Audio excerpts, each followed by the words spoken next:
I've read, I don't know how many of you have read the book British Gulag by Caroline Elkins, and so many other books, My Mau from Below, The Scram of Kenya.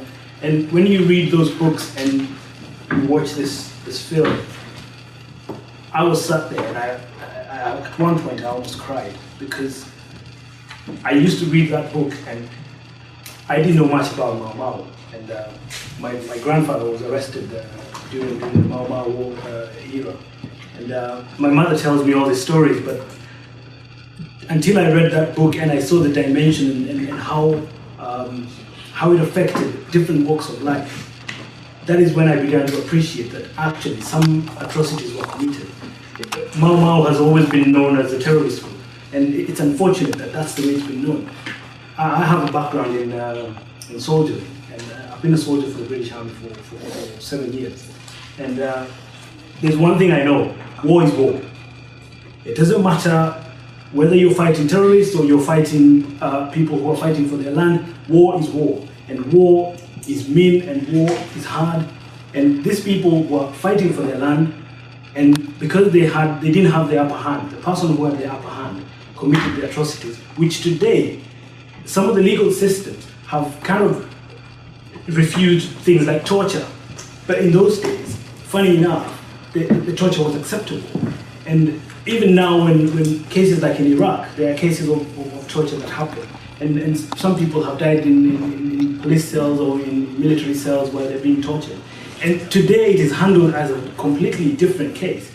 And when I hear Rebecca saying that the British government wants to hand over the liability to the Kenyan government, that already makes me sick to the gut, because I have seen that today those cases are handled differently. So why are we handled differently, and yet we suffer the same atrocities? The gentleman here has brought up a very good issue of Holocaust. Now, while we may want to gain as much ground as what the Holocaust cases have gained, it's also important to appreciate that we have to start somewhere, because even some of the people who are hunted down today for committing atrocities in those days, they're being hunted down now, so many years down the line, because we have to cover ground in little pieces, And it's important that as Kenyans, we come together and first of all understand Mau Mau. Not that Mau Mau was a Kikuyu thing, or Mau Mau was a tribal thing. Let's understand that Mau Mau was a land and freedom fighters group.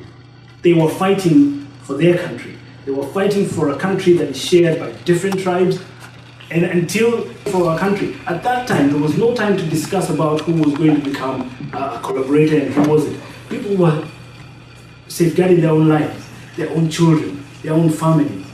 Those people who ended up in some of the jails, some of them, like the likes of the Onekos, who were lured, who suffered under the same rule as much as the Kikuyus did. They may not have been castrated, but war doesn't hand the same pain to everyone in the same way. It hands it in many different ways. Our children didn't go to school. That has in turn affected the generations that have followed. And until we compound this whole thing and understand it from a Kenyan point of view, that is the only way we will be able to push it even harder. We will be able to influence our government to accept, our government to help us push, not the Kenyan human rights, but even the government, come together, team up, and push this thing. And as Esther said, start looking at different countries. Countries like Hungary. Hungary suffered the same atrocities. Start looking at how they've gone about it. What do they do about it? Learn from them. And from the same force, start pushing politically. Activists,